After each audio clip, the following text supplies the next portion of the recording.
16절까지 말씀을 합독하겠습니다.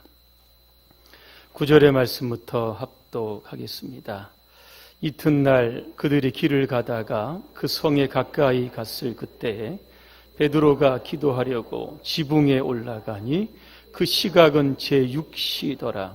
그가 시장하여 먹고자 하매 사람들이 준비할 때에 황홀한 중에 하늘이 열리며 한 그릇이 내려오는 것을 보니 큰 보자기 같고 내 귀를 메어 땅에 들이웠더라. 그 안에는 땅에 있는 각종 네 발 가진 짐승과 기는 것과 공중에 나는 것들이 있더라. 또 소리가 있으되 베드로야 일어나 잡아 먹어라 하거늘 베드로가 이르되 주여 그럴 수 없나이다.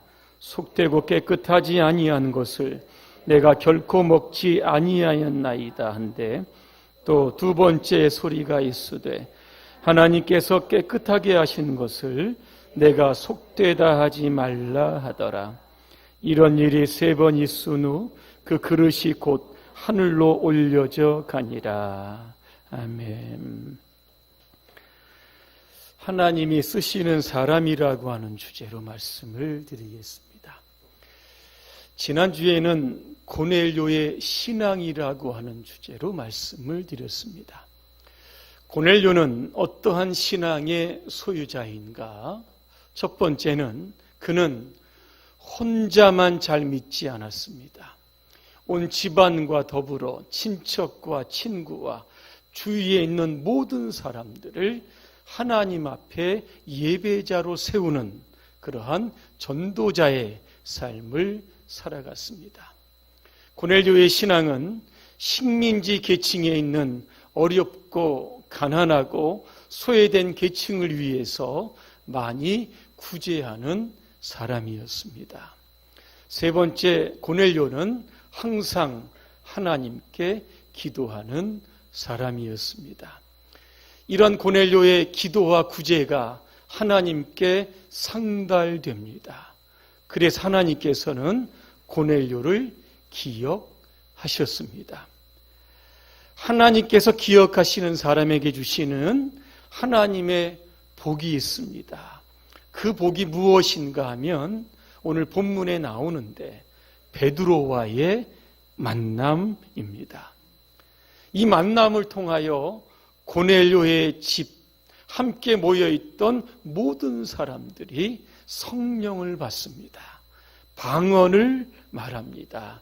나중에는 세례를 받게 됩니다. 고넬료가 오후 3시에 기도합니다. 기도하다가 환상을 보게 됩니다. 환상 가운데 하나님의 사자의 음성을 듣습니다. 지금 사람들을 욥바로 보내어 무두장이 시몬의 집에 있는 베드로를 초청하라 그렇게 이야기합니다. 가이사랴에서 욥바까지는 약 한 50km 정도 됩니다. 보통 한 20시간 걸린다 그렇게 학자들은 이야기를 합니다. 자, 오늘 10절에 보니까 베드로가 기도합니다. 오늘 황홀한 중에 즉 환상을 역시 보게 됩니다. 이 꿈과 환상은 조금 다릅니다. 여러분 꿈 언제 꾸십니까? 잠잘 때 꿈은 꿉니다. 그래서 잠이 깨어나면 무슨 꿈을 꾸었는지 이게 잘 선명하지 않습니다. 그런데 이 환상이라고 하는 것은 의식이 뚜렷할 때 보이는 것입니다. 자, 오늘 베드로는 환상을 보게 됩니다. 하늘이 열리고 한 그릇이 내려오는 것을 봅니다. 큰 보자기 같이 생겼고 내 귀를 메어 땅에 들이웠다 그렇게 되어 있습니다. 그 안에 보니까 각종 짐승들이 있습니다. 네 발 달린 짐승과 기는 것과 공중에 나는 것이 있었습니다. 환상 가운데 하나님의 음성이 들립니다.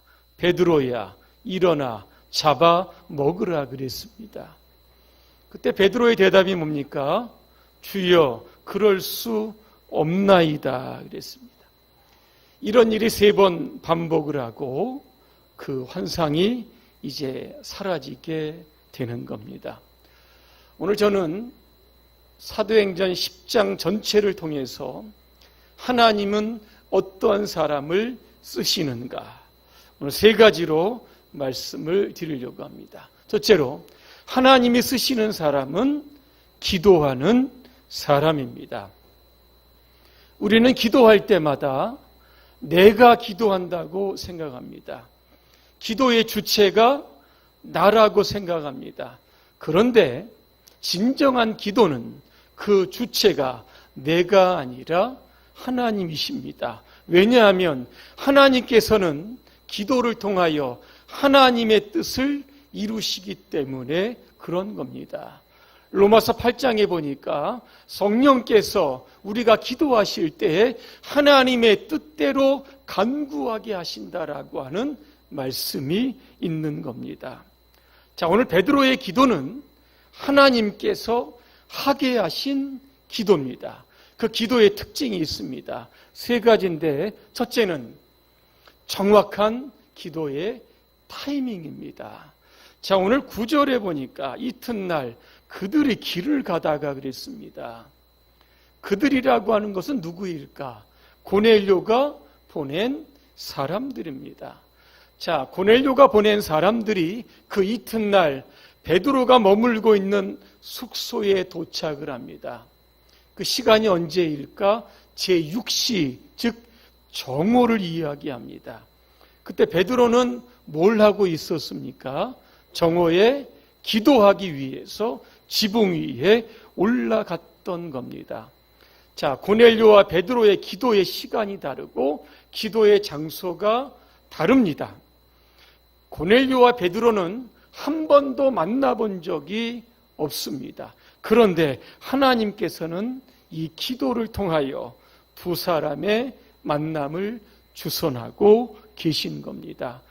고넬료가 보냈던 사람들이 오늘도 베드로의 숙소에 머물렀을 때 만약에 베드로가 없었더라면, 전도하기 위해서 타 지역으로 떠나갔다라고 하면 이 만남은 이루어지지 않았을 겁니다. 어제 고넬료가 기도했고 오늘은 정오에 베드로가 기도했습니다. 그 기도를 통하여 두 사람을 정확하게 만나게 하신 겁니다. 또 하나, 하나님께 사게 하신 기도의 특징은 무엇인가? 그것은 하나님께서는 기도를 통하여 보게 하십니다. 오늘 11절에 보니까 하늘이 열리며 한 그릇이 내려오는 것을 보았다 그랬습니다. 기도가 무엇일까? 그냥 막연하게 추상적으로 하는 게 아닙니다. 하나님이 하실 일을 보여주는 것이 바로 기도입니다. 예레미야 33장 3절입니다. 너는 내게 부르짖으라. 내가 내게 응답하겠고 내가 알지 못하는 크고 은밀한 일을 내게 보이리라, 그렇게 말씀합니다. 하나님은 기도를 통하여 고넬료의 가정을 구원하시기 위해서 환상을 구체적으로 베드로에게 보여주신 겁니다. 3번째, 하나님께 사게 하신 기도의 특징은 하나님의 음성을 듣는 겁니다. 베드로야 일어나 잡아먹으라. 몇 번 말씀하십니까? 3번 말씀하셨습니다. 베드로가 이 음성을 들었습니다. 3번 반복하시는 것은 반드시 베드로에게 들려주신 대로 이루겠다라고 하는 하나님의 그 의지가 담겨져 있는 겁니다. 이처럼 하나님이 하게 하시는 기도는 분명히 보게 되고 분명히 듣게 되므로 그 기도를 통하여 하나님의 뜻을 이루게 되는 겁니다. 오늘 저와 여러분 기도하실 때 여러분 내 기도하지 마시고 하나님께서 하게 하시는 그러한 분명하고도 선명하고도 구체적인 기도를 통하여 하나님의 놀라운 뜻을 이루어 가시기를 주님의 이름으로 축원합니다. 2번째, 하나님이 쓰시는 사람은 하나님의 뜻에 전적으로 순종하는 사람입니다. 베드로가 오늘 환상을 봅니다. 일어나 잡아 먹어라 3번 말씀합니다. 그때 베드로의 대답은 부정적입니다. 거절합니다. 주여, 그럴 수 없나이다. 속되고 깨끗하지 아니하는 것 먹지 않겠습니다. 그럽니다. 두 번째 음성이 들립니다. 하나님이 깨끗하다고 하신 것을 왜 내가 속되다고 하느냐? 잡아먹으라고 이야기하십니다. 베드로 못 먹겠다고 이야기합니다. 이런 일이 3번 반복이 됩니다. 자, 우리는 이 사건을 통하여 오늘 베드로의 생각과 주님의 생각이 충돌할 때가 있다라고 하는 것을 발견하게 됩니다. 성경에 보니까 오늘 본문을 비롯해서 3군데가 나옵니다. 첫 번째로 요한복음 13장에 보니까 세족식 할 때 일이 일어납니다. 예수님께서 저녁 잡수시다가 일어나십니다. 겉옷을 벗으시고 허리에 수건을 딱 차시더니 대야에다가 물을 담으시고 제자들의 발을 씻기십니다. 베드로의 차례가 딱 왔습니다. 그때 베드로가 뭐라고 이야기하신지 아십니까? 주여, 주께서 내 발을 씻으시나이까? 절대로 씻지 못하시리이다 그랬습니다. 이때 예수님께서 베드로에게 이런 말씀을 합니다. 내가 내 발을 씻어주지 않으면 너와 나는 아무런 상관이 없다 그랬습니다. 자, 예수님께서 세족식을 통하여 2가지의 교훈을 주십니다. 하나는 섬기며 살라는 겁니다. 또 한 가지의 교훈은 무엇인가 하면 발을 씻으라고 하는 겁니다. 주님은 그 이후에 뭐라고 말씀하시냐면 목욕을 한 사람은 이미 몸을 씻을 필요가 없기 때문에 발만 씻으면 된다. 그렇게 말씀합니다. 이 말씀의 의미가 무엇일까? 예수 믿고 이미 구원받은 사람은 발만 씻어도 된다는 겁니다. 우리가 매일매일 발을 씻는 것처럼 우리의 삶에 우리의 행위를 돌아보면서 혹시 회개할 것이 있으면 회개하라고 하는 뜻으로 오늘 이 말씀을 주신 겁니다. 그런데 베드로의 생각은 다른 겁니다. 어떻게 스승이 제자의 발을 씻을 수 있겠는가? 이거 안 됩니다. 그러면서 자신의 발을 씻으려고 했던 예수님을 막으려고 합니다. 두 번째는요, 마태복음 16장에 나옵니다. 예수님께서 제자들을 불러놓으십니다. 그때 뭐라고 말씀하시냐면 내가 예루살렘에 올라가서 고난을 받고 십자가에서 죽임을 당한다 말씀합니다. 그때 베드로가 또 나섭니다. 그러면서 이렇게 이야기를 합니다. 주여 그리 마옵소서 이 일이 주께 미치지 아니하리이다 그랬습니다. 이 말씀을 듣고 예수님은 베드로에게 굉장히 심하게 책망을 합니다. 사탄아 내 뒤로 물러가라. 너는 나를 넘어지게 하는 자로다. 내가 하나님의 일을 생각하지 않고 도리어 사람의 일을 생각하는도다 그랬습니다.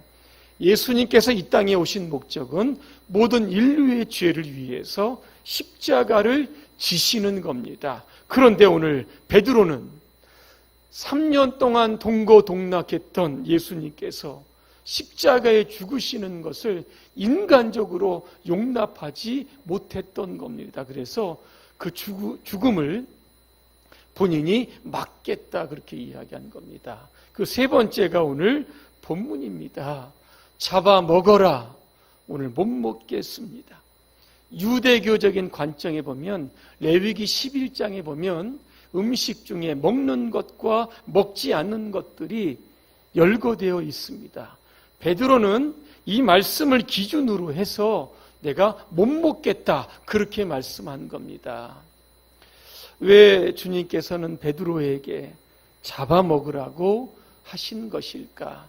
내가 생각하는 부정한 이방인들도 다 구원받아야 마땅한 하나님의 백성임을 알게 해 주시기 위해서 잡아먹으라고 말씀한 겁니다.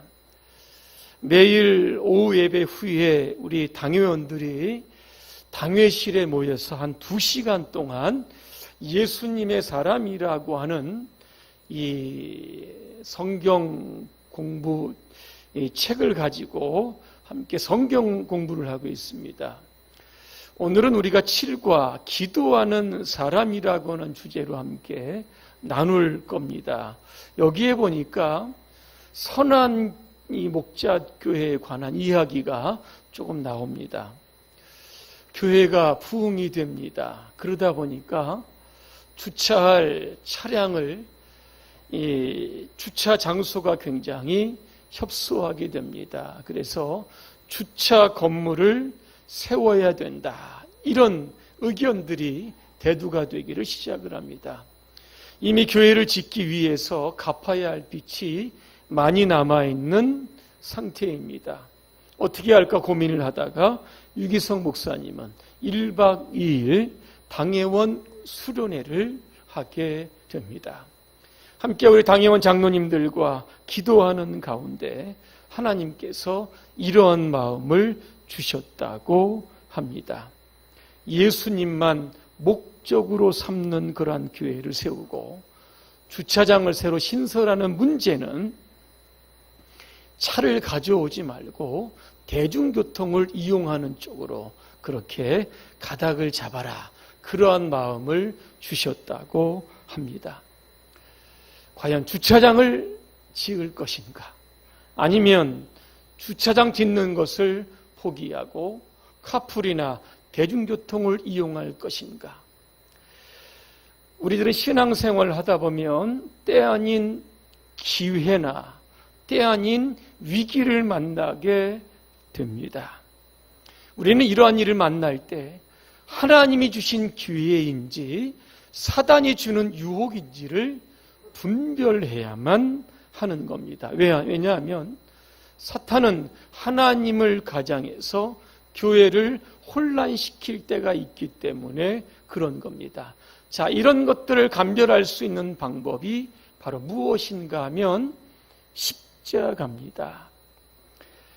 우리의 삶에 일어나는 일들이 오늘 나로 하여금 주님의 십자가를 지고 가게 하시는 일인가?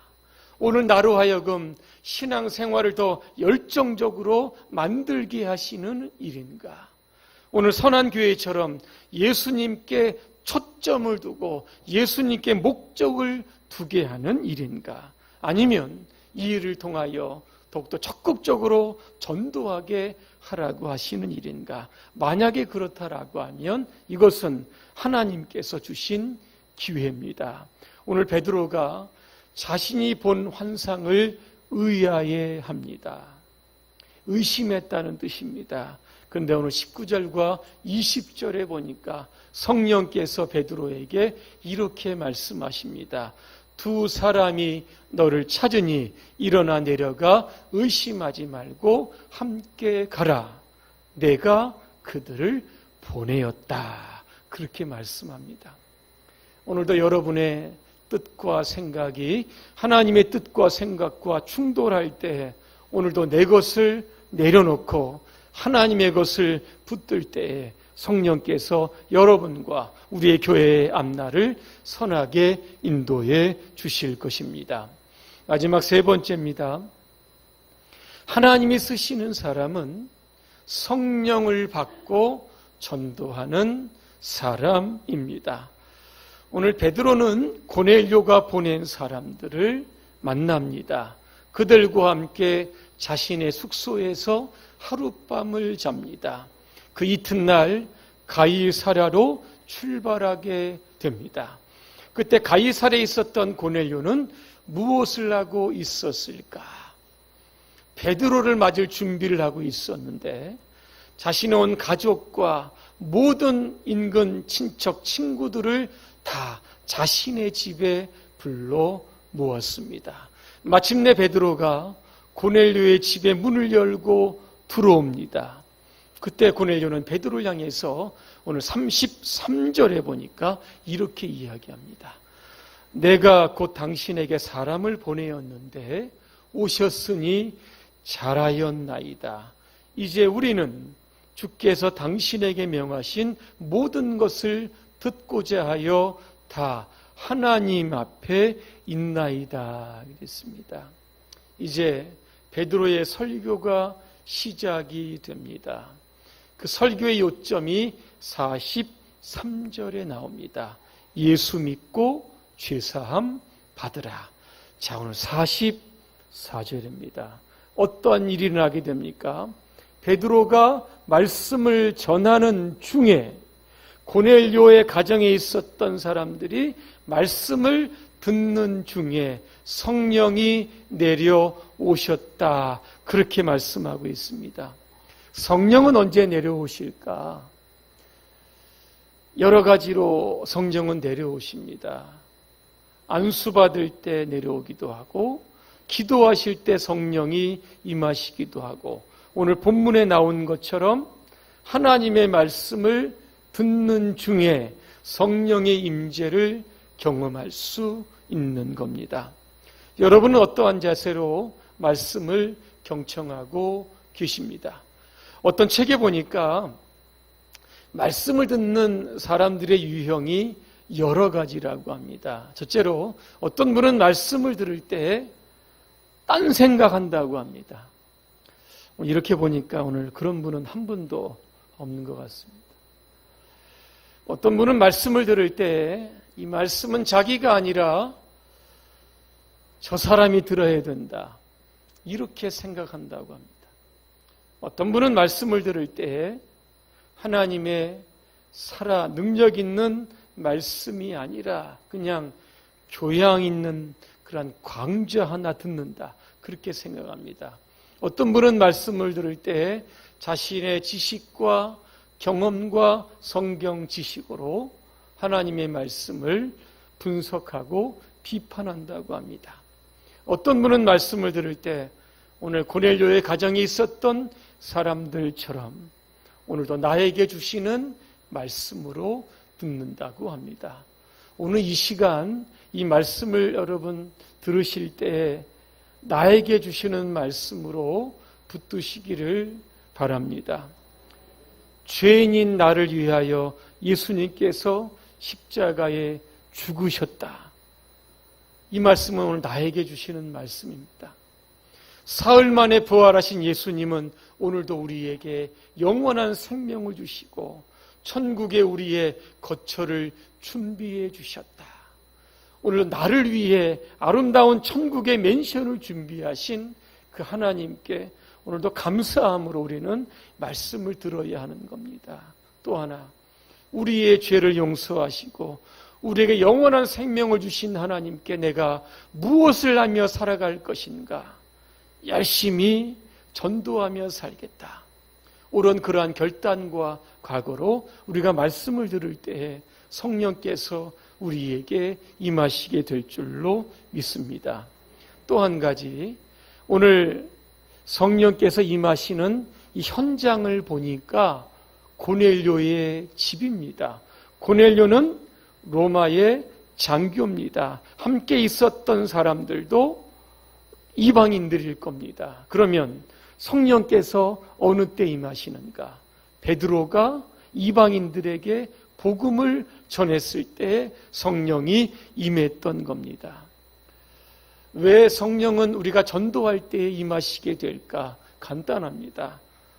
성령은 땅끝까지 복음을 확장하게 하시는 성령의 영이며 전도의 영이시기 때문에 그런 겁니다. 호주에 사는 전도자 한 분을 소개해 드리려고 합니다. 이름은 제너라고 하는 분인데 이분이 젊었을 때 타락의 길을 갑니다. 그러다가 인생의 큰 위기에 봉착합니다. 삶과 죽음의 위기의 기로에 서 있을 때 동료를 통하여 소책자를 받고 예수님을 영접하게 됩니다. 그 이후로 제너 씨의 삶이 변화가 됩니다. 나를 구원하신 주님의 은혜를 기억하며 어떻게 살아야 될까? 그렇게 기도하다가 하나님께 서원 기도를 합니다. 하나님, 하루에 10명씩 내가 꼭 전도하겠습니다. 자, 제너 씨는 직장에서 은퇴한 이후에 시드니에 있는 가장 번화한 거리에 자리를 잡습니다. 그리고 40년 동안 소책자를 나누어 주면서 전도를 시작합니다. 선생님, 구원 받으셨습니까? 만일 오늘 저녁에 죽으신다면 천국에 갈 수 있겠습니까? 똑같은 패턴으로 전도해서 14만 6천 명을 하나님께로 인도했습니다. 간혹 몸이 아파서 전도하지 못할 때가 있으면 그 다음 날은 2배로 전도했다고 합니다. 결론입니다. 오늘 본문에 나타난 사건은 학자들은 가이사라에 나타난 성령 강림 사건이다, 그렇게 이야기합니다. 하나님은 고넬료와 베드로의 만남을 통해서 로마 사람 고넬료의 가정을 구원하시기 위해서 이런 환상을 주셨고 이러한 만남을 주셨습니다. 이번 한 주일 여러분 살아가시는 동안 하나님께서 여러분에게 기도하게 하시고 때로는 환상을 보여주시고 들려주실 겁니다. 누군가를 또 생각나도록 또 여러분에게 감동을 주실 겁니다. 오늘도 성령께서 여러분들을 통하여 누군가를 전도하라고 하는 재촉하는 마음으로 여러분에게 말씀하시는 겁니다. 오늘 교회의 표어가 2배로 부흥하는 교회입니다. 올 한 해도 이제 얼마 남지 않았는데 오늘도 우리가 집중적으로 성령의 능력을 힘입어 이 땅에 주님의 증인으로 다 살아가시기를 주님의 이름으로 축원합니다. 기도하겠습니다. 은혜로우신 하나님, 우리가 기도와 순종과 성령의 능력을 힘입어 담대하게 복음을 증거하는 주님의 증인으로 살게 해 주시옵소서. 예수님의 이름으로 기도합니다. 아멘.